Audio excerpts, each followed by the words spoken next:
right, and we are back here on the GSMC Baseball Podcast. And for the second part of the show, we are going to discuss some free agents whose stock can rise in the postseason. So MLB came out with an article, and it basically just talked about 13 players that are going to be free agents, and based off of what they do in the postseason, their stock is going to be heavily impacted by that.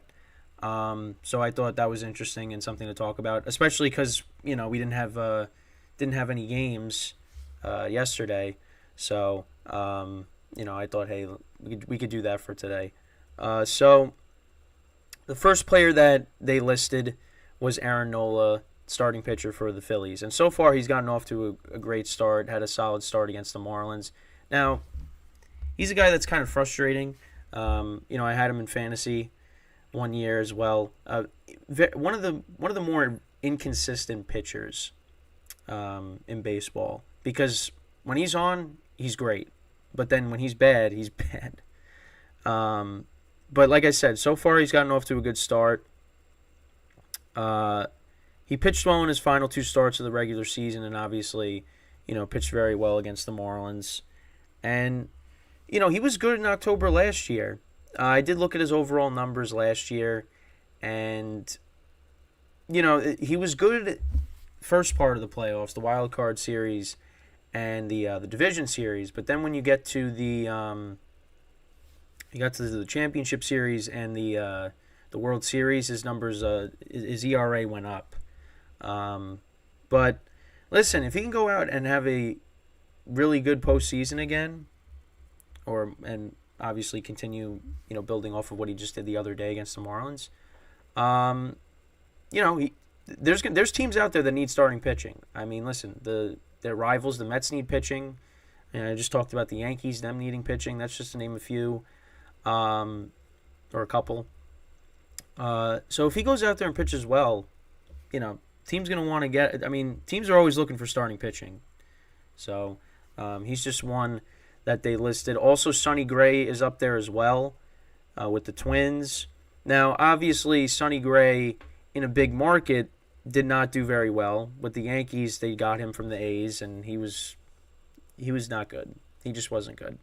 He wasn't built for it. So then he went to he was on the Reds, and he was better. I actually forgot and just reminded myself that he was on the Reds.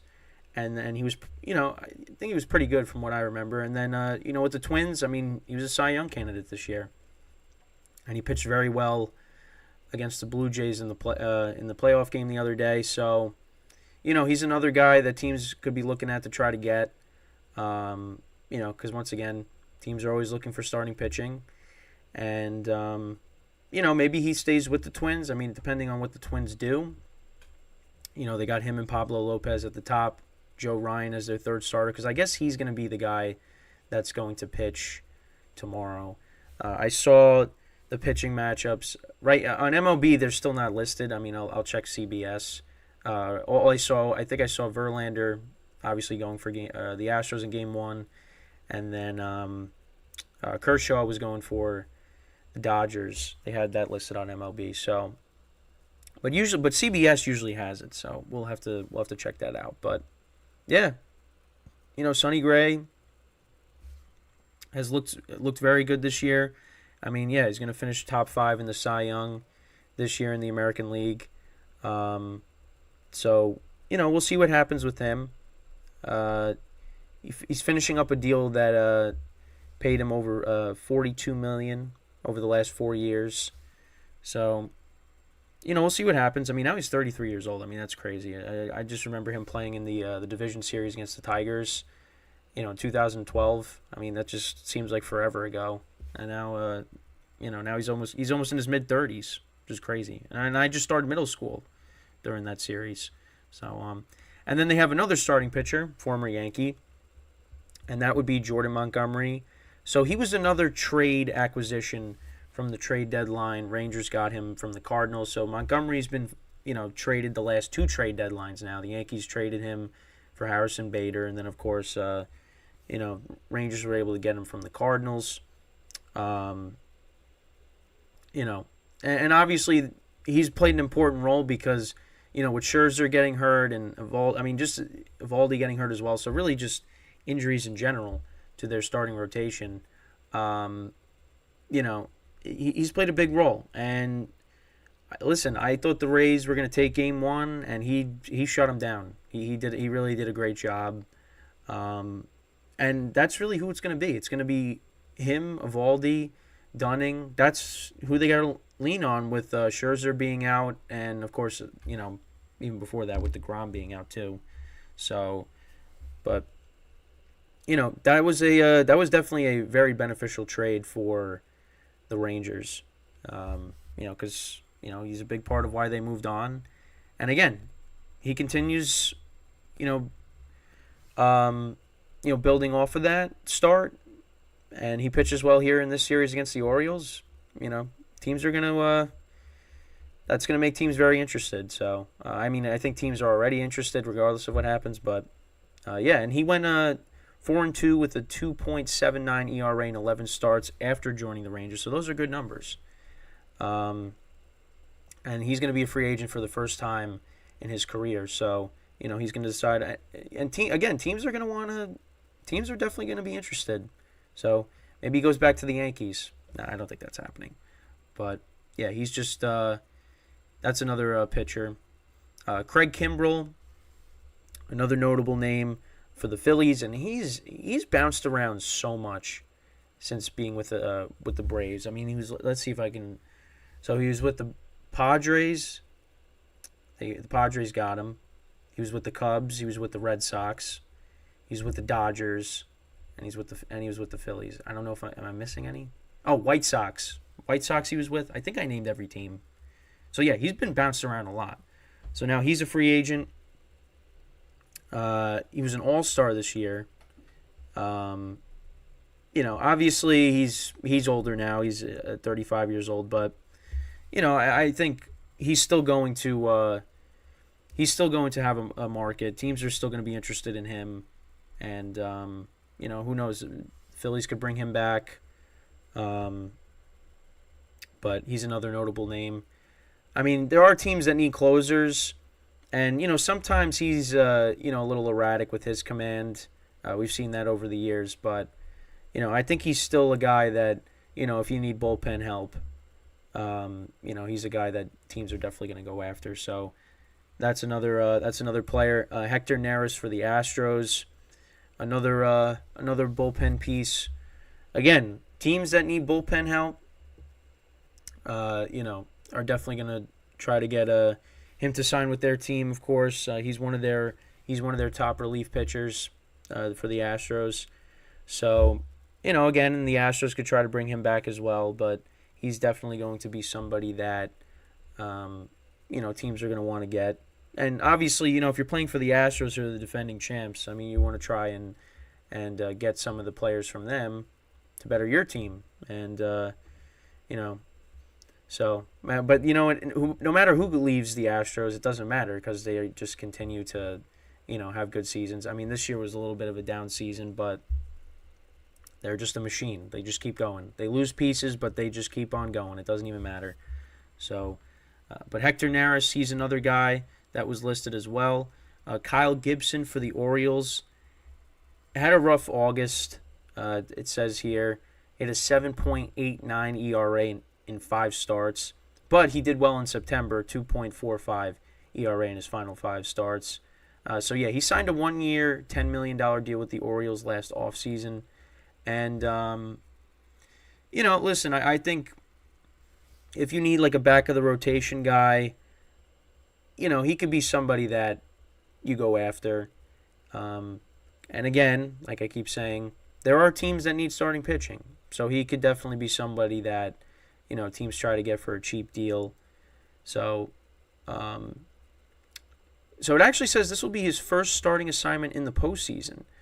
So last year with the Phillies, he pitched in relief. So he made 3 career relief appearances. And, listen, the Orioles really need him. Jack Flaherty's also another pitcher on this list. So listen, I mean, those are going to be key components to the Orioles' playoff success, is their starting rotation. Now, I think I want to say Bradish is going to start game 1, but I don't know. We'll have to see because he's been solid for them. And he also Dean Kramer. I think he has 13 wins on the season now, so he's been solid for them too. But yeah, Kyle Gibson and Jack Flaherty, the veterans. I mean, if they go out and pitch well for the Orioles and get them far in the playoffs, I mean, teams are going to want to, sign them too. So also another guy, Lourdes Gurriel Jr. You know who should try to get him back? The Blue Jays, because of the trade they made with the Diamondbacks before the year started. And yeah, he was an all-star, hit a career-high 24 home runs. Listen, he's going to be a guy that if teams are looking for an outfielder, and based off of the season that he's had, he's going to be a top, well, not a top free agent target, but he's going to be Blue Jays, like I said. They should try to get him back. This is their opportunity too. They got Aroldis Chapman listed. I mean, listen, for me, I would stay away. But, hey, listen, he pitched a clean inning the other day for the Rangers, so. And, he was able to reach 103 miles per hour this year again, I think. So, I mean, you take a chance on him, but I don't know if I'd want him to be my closer. But then again, that's just kind of Yankee bias talking, so. Kike Hernandez, a utility guy can play the infield and the outfield. Somebody that you could use. Has been a productive player, but that's just another guy that's also listed as well. Also, Lance Lynn is listed. Michael A. Taylor. Outfield help. Lance Lynn pitched better with the Dodgers. After it was going rough for him, with the White Sox this year. So, again, pitching help. That's somebody that teams could look at. Also, Pierce Johnson for the Braves is another guy that they have listed. So, yeah, that's, again, pitching help. So, that's basically everybody that was listed when it came to that. A lot of these players are definitely going to be switching teams. I mean, they're going to want to get paid. I mean, if Jordan Montgomery, Sonny Gray, they go out and continue to have great postseasons, I mean, they're going to want to go to and get a big contract. So, we'll have to see what happens. But, obviously, we'll find out what we'll see what these guys do in the next round. So, but yeah, speaking of the next round, the division series we are now up to. When we come back from our second break of the show, we are going to preview both series in the American League Division Series side of things.